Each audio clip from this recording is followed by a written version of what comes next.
Welcome back. Before I begin, I wanted to remind you if you are not subscribed to me on one of the non-YouTube video hosting services, that would be BitChute, Library, and Rumble. Please go ahead and do so. I would recommend BitChute or Library at the moment. There is some problem with uploading on Rumble, although otherwise, once you get it uploaded, it works pretty well.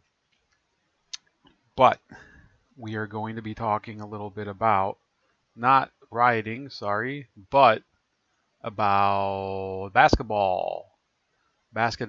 And of course, if you are a fan of the NBA, I know that you are probably living through a very surreal season, especially given the fact that there was the bubble and the fact that there was a lot of controversy over China. And, before the bubble, there was this long gap between which there were no games. But the season is over, and even though if you're not a fan of LeBron James, I think congratulations are in order. It's his fourth title. He just won the most recent one yesterday with his first one with the Los Angeles Lakers. Of course, he has two with the Miami Heat, one with the Cleveland Cavaliers, and now one with the Lakers, meaning that he has four titles with three teams. I believe that if I'm not mistaken, Dennis Rodman also had titles with three teams, and so did Robert Ory. So he's in very select company with respect to that. I think Kawhi Leonard could potentially do that sometime, although who knows what's going to happen with the Clippers.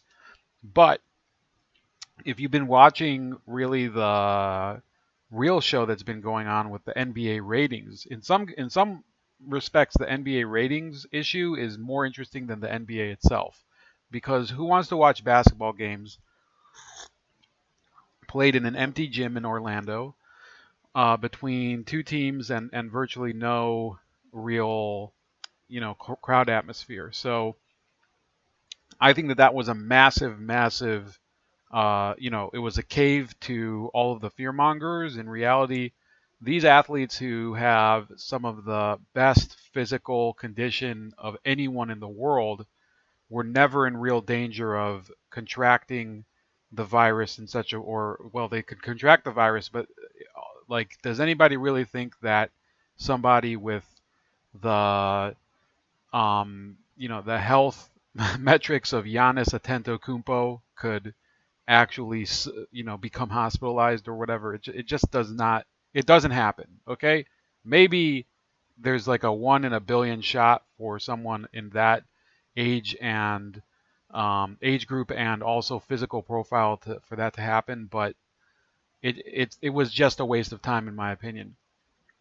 So I wrote this article called "The NBA's Demise owes much to too many LeBrons and too few Barkleys," and that this addresses a little bit of the political problem that has plagued the NBA for the past decade. Okay, it started more so I think in 2014 with the Ferguson riots, and it's gotten worse over time. It's gotten much worse since Donald Trump was elected, and it's torn the league down. And I'm not happy about it. I'm sure if you're a basketball fan, I call it basketball because it's become a joke. It's really frustrating, especially myself personally. I've been very much a fan of college basketball, and it's just become less and less of a of a I think college basketball is still more competitive and more interesting than NBA, but it's just become virtually destroyed by the way that the market has worked in favor of players leaving college very early, or doing a one and done year and not even trying to win the tournament.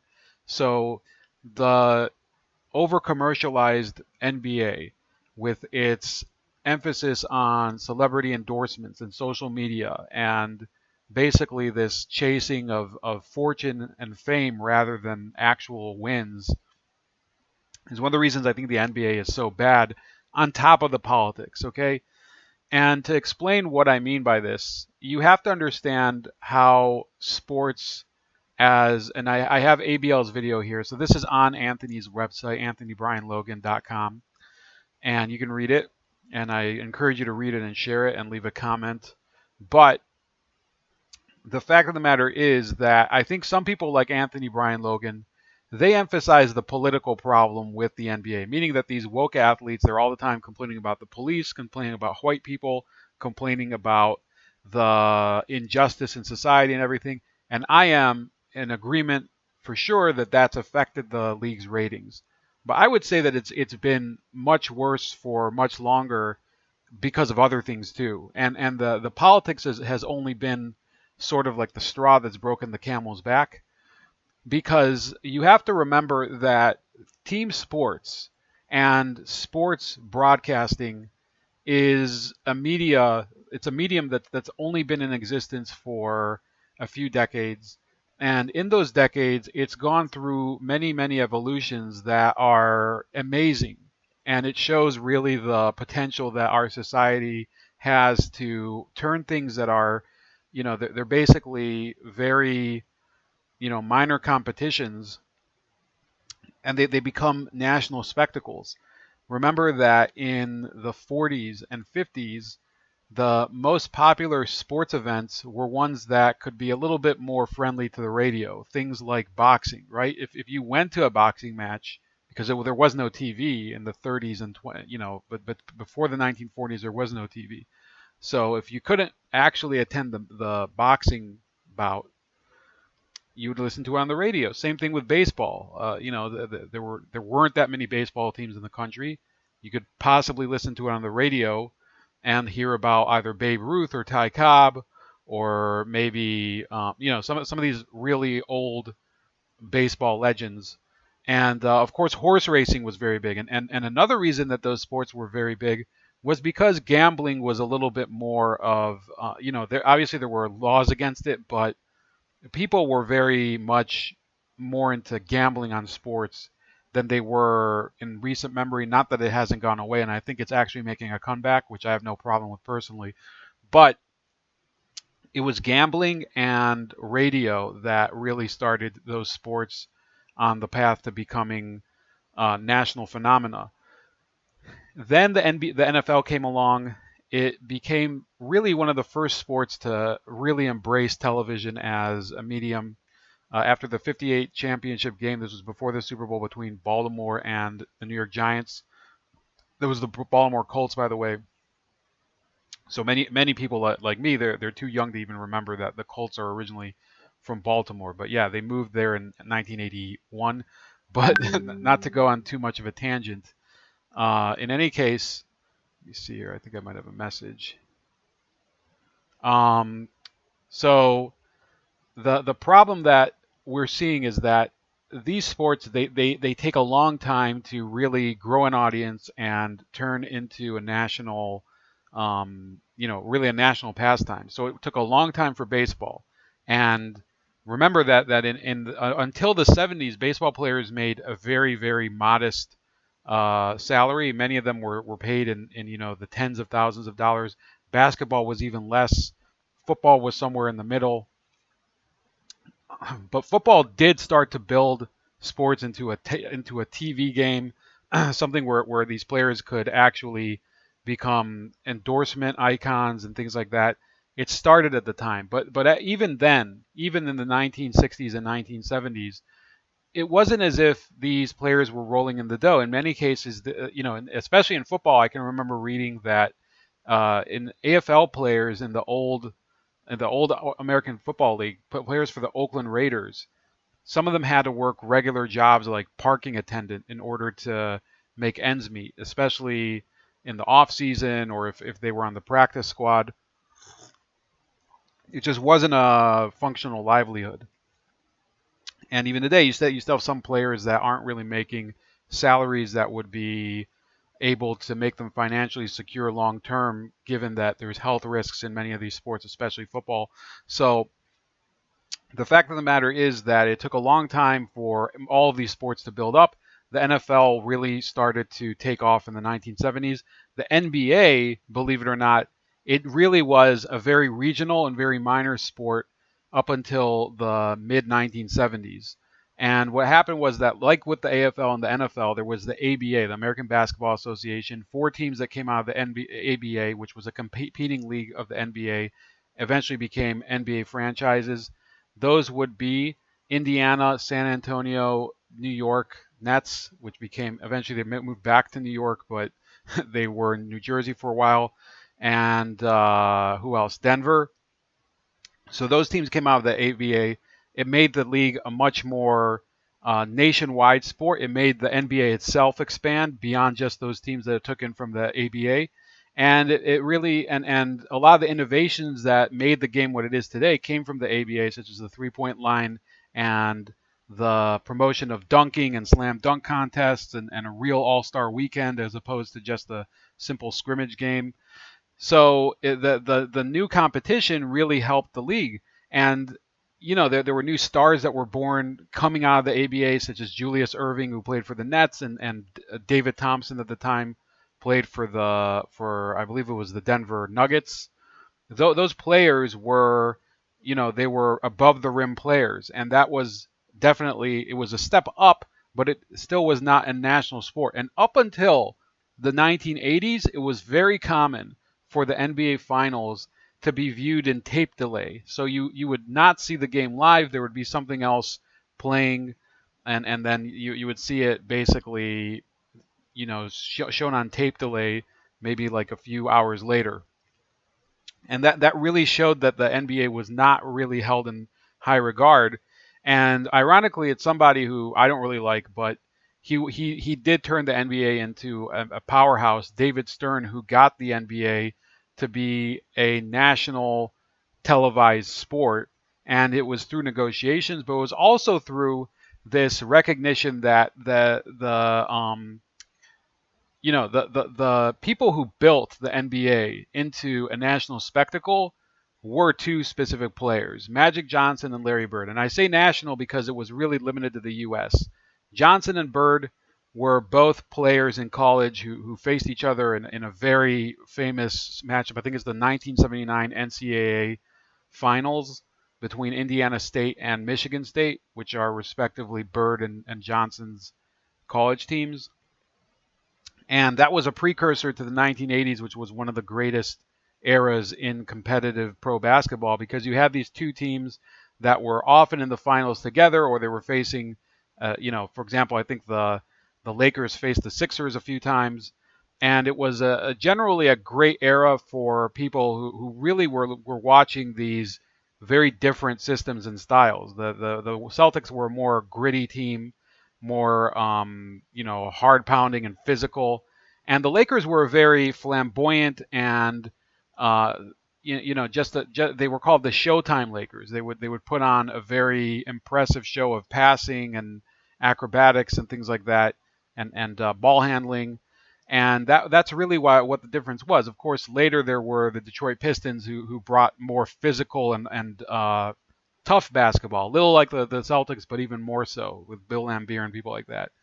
Then in the 90s, of course, we know who was the great player who made the NBA into a global sensation, Michael Jordan, and it was his participation in the 1992 Olympics, the first year that NBA players were allowed to play, in the Olympics. Up until then, it had been only amateur players.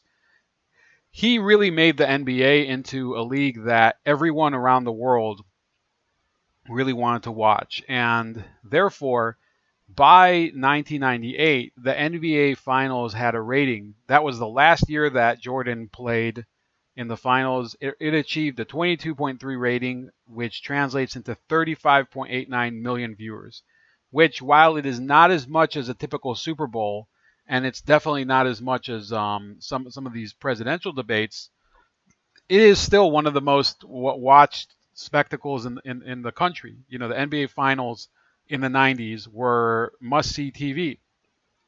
And I think the people in the NBA who came after him owe him a huge debt of gratitude because they really were, the salaries went up, the TV contracts went up, all of it became much more about the pageantry. And these teams were able to demand arenas for the teams, right? You had, and that's one of the reasons that some of these teams have sort of dithered and fallen apart, like or moved.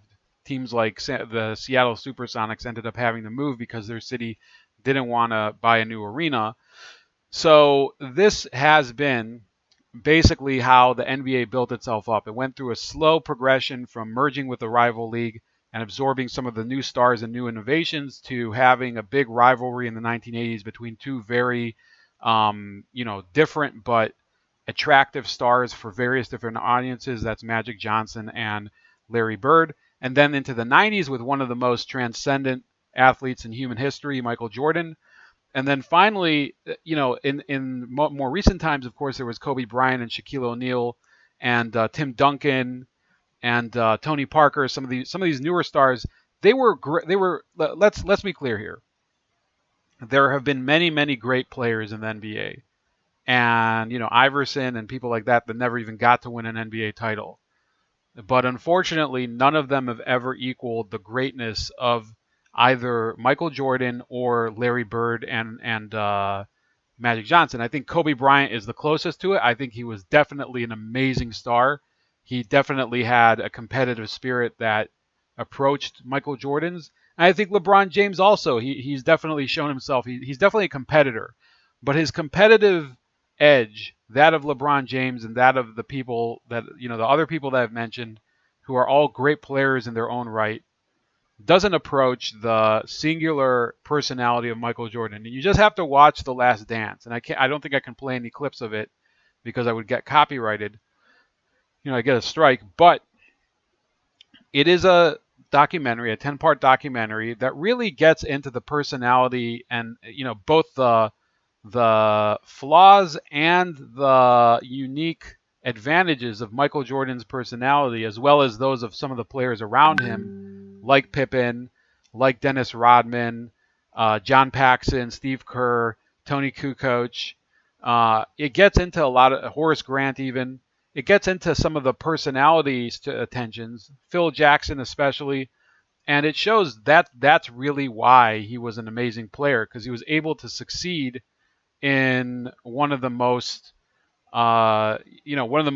talent-rich decades in basketball history. The 90s had many great basketball players. Let's not forget that.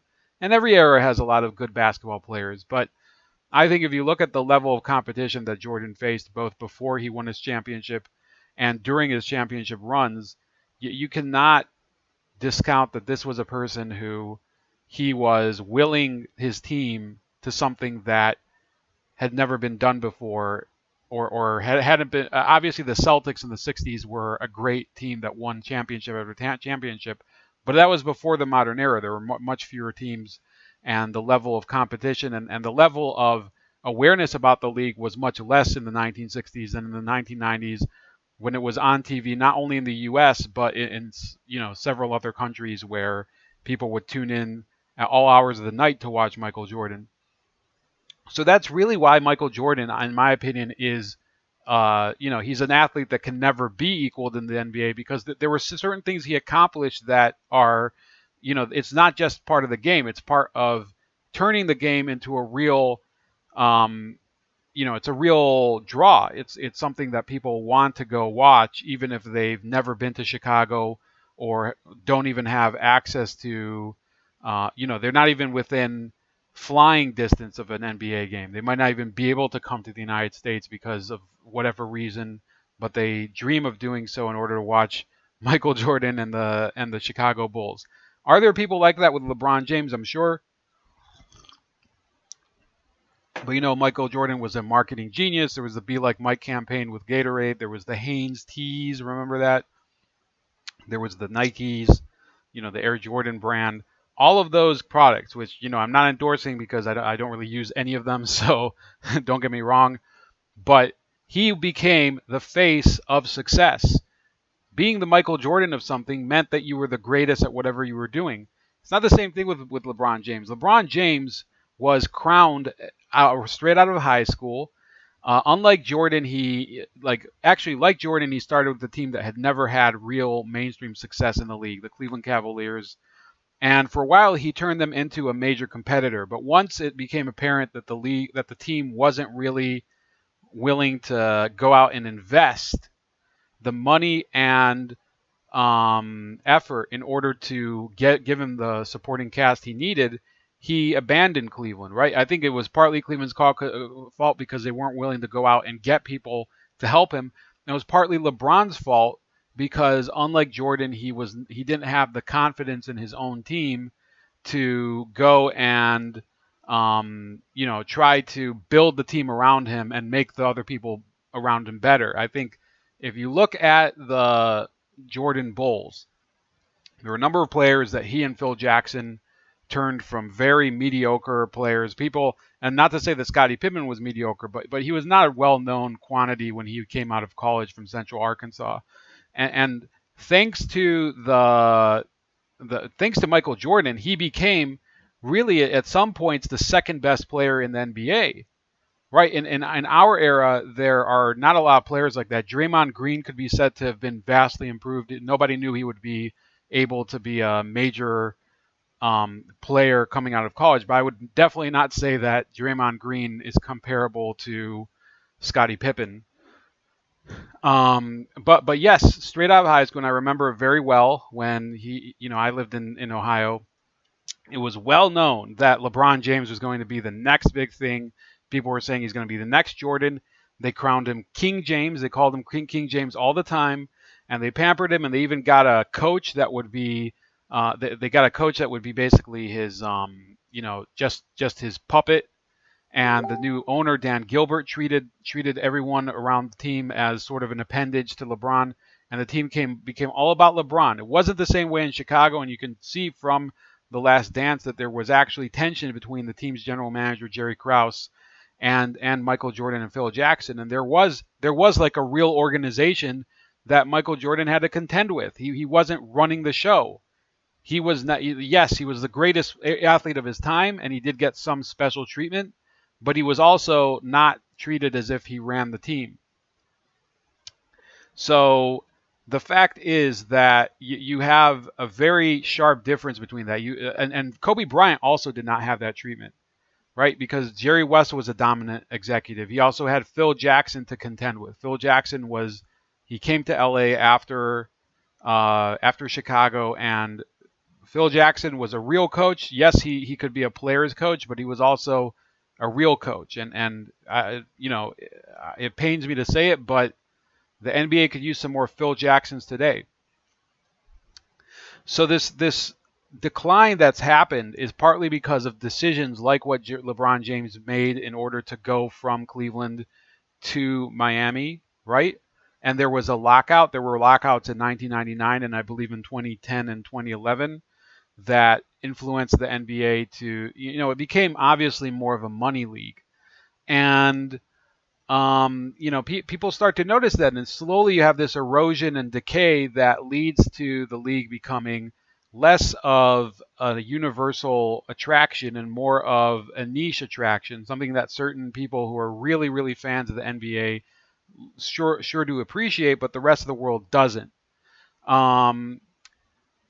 And so he did win two titles in Miami, but that included, points where he actually asked the team president, Pat Riley, who had already won championships with the LA Lakers in the 80s. He was the coach of 4 of the LA Lakers championship teams during the Magic Johnson era. He was telling him, "Oh, can you take over for Eric Spoelstra, who is the head coach?" And Pat Riley was like, "No, this is out of the question." He didn't want to coach again because he'd already, and by the way, he'd already won a title with the Heat as well when Dwayne Wade and his Heat defeated the Dallas Mavericks, I think in 2006. So LeBron James was making actual demands of the organization to bow to his will, and they weren't having it. And they shouldn't, and it was appropriate. And I think you have to give credit to Pat Riley where credit is due, that he decided that the organization was going to be strong enough to resist the temptation to bow to the needs of one player over the organization as a whole. And they kept Eric Spoelstra, and believe it or not, Eric Spoelstra has rebuilt the Heat, and they went back to the finals this year. Obviously, they lost to LeBron and the Lakers, but it's still a team that went further than anybody expected and did very, very well with Jimmy Butler and Tyler Herro and a number of these guys. So then he went back to Cleveland, and he basically took the Cleveland did let him basically run the team as if he was in charge. and they even fired his coach, David Blatt, even though Blatt had coached.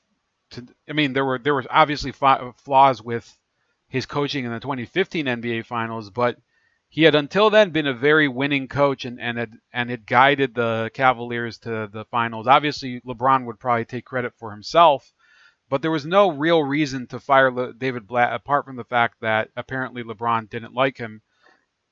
And then after losing the finals in 2017 and 2018, he won the 2016 finals.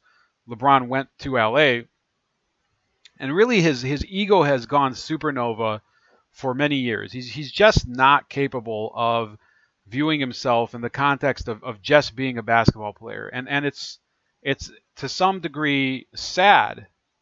So I just think it's ridiculous that this guy he continues to make the league more about himself, and now he's making it about his politics, which are not really sophisticated, and he even called you know, Ohio voters less educated. Actually, I believe, yeah, he said in 2017, James answered a question about Trump voters while in Cleveland by answering that he believed they voted as they did because they doesn't think a lot of people was educated. Don't believe. So I should fix that. So, but in any case, he said if this did not cause the NBA to fear losing fans, why did one of the league's own reporters write a long response warning that James had crossed the line? So things like that were a big problem. And the fact is that this year's finals have been a complete disaster. You can go on YouTube and look at two channels, Sports Wars and Black and White Sports, and they really go in depth I think every single day they have another video about how awful the NBA is doing. Of course, now it's going to be over because the NBA is not playing because the season's over. But every single day was just about the ratings are awful. They're in the tank. They're at all-time lows, and they really are at all-time lows. And for every game, from game 1 to game 6, they are down by a significant amount from the games of last year's finals, the 2019 NBA Finals. And according to Jason Whitlock, he will be killing the NBA's popularity in the USA. He also added, "It didn't have to be this way. Sad." And this was in a tweet. Whitlock knows that politics isn't the only thing hurting the NBA, but he's not wrong. What could have prevented this catastrophe? Athletes like LeBron James should be allowed to express their political views, but when they begin to blot out the actual event where they are performing, they become a distraction. They also have to be mentally secure enough to ignore the criticism from social media. Few athletes have the presence of mind to walk that tightrope successfully, but one of them is Charles Barkley. In the 1990s, Barkley openly flirted with running for office as a Republican, but in 2006 he ditched the party, claiming that it was ignoring real-life issues of improving schools and policing poor neighborhoods. He condemned the Ferguson riots, the Ferguson looters as scumbags in 2014 and agreed with the acquittal of George Zimmerman for the Trayvon Martin shooting. Barkley has supported both Democrats like Barack Obama and Republicans like John Kasich. Last month, he condemned the defund the police movement, stating succinctly that such a policy would leave poor black communities completely defenseless to criminals. He is an equal opportunity critic who doesn't seem to go along with the crowd, and while this doesn't mean he shouldn't run the country, it makes him perfect for TV commentary. There are other figures within the sports media like Barstool Sports, Dave Portnoy, or Outkick the Coverage's Clay Travis and Jason Whitlock, who would be excellent counterweights to the damage that LeBron and many other uber-woke athletes have done to the league. But unlike them, Barkley is a Hall of Fame basketball player who is not only mentally tough and credentialed, but has established himself as a premier commentator on basketball, as well as current events after his career as a player. Sadly, he sits in that position by himself, and therefore the NBA has no effective second opinion to cure itself of the social justice disease. So there you have it. So you can read that on Anthony Brian Logan's website, anthonyblogan.com. And really the point of this is that, yes, the politics are a huge problem. But, if there were more people like Charles Barkley, who again, you don't have to agree with him. Certainly, I would say, I don't think he is politically, he's not a political genius, but he's at least a much more circumspect person, recognizes that not everything is black and white. And I think that the NBA would benefit from more voices like his as opposed to people like LeBron James. It's the same thing in the NFL. Tony Dungy is one of the few rational voices in the NFL, has a ring from his time coaching the Indianapolis Colts, and yet he's basically shunted aside because people describe him as some sort of religious fanatic and things like that. But that's about it for today. Please like, share, and subscribe. Also subscribe to me on BitChute, Minds.com, Subscribestar, Gab, Library, Parler, and Rumble. Hopefully we'll be able to get some of that working. Hasn't been too easy so far. And I'd also like to say I am going to be going out of town for a little bit, so I might be shooting some footage there. And hopefully you'll like it. Hopefully there'll be something to shoot, but shoot the footage. Obviously, not going to do anything bad, just shooting some footage. And have a great day.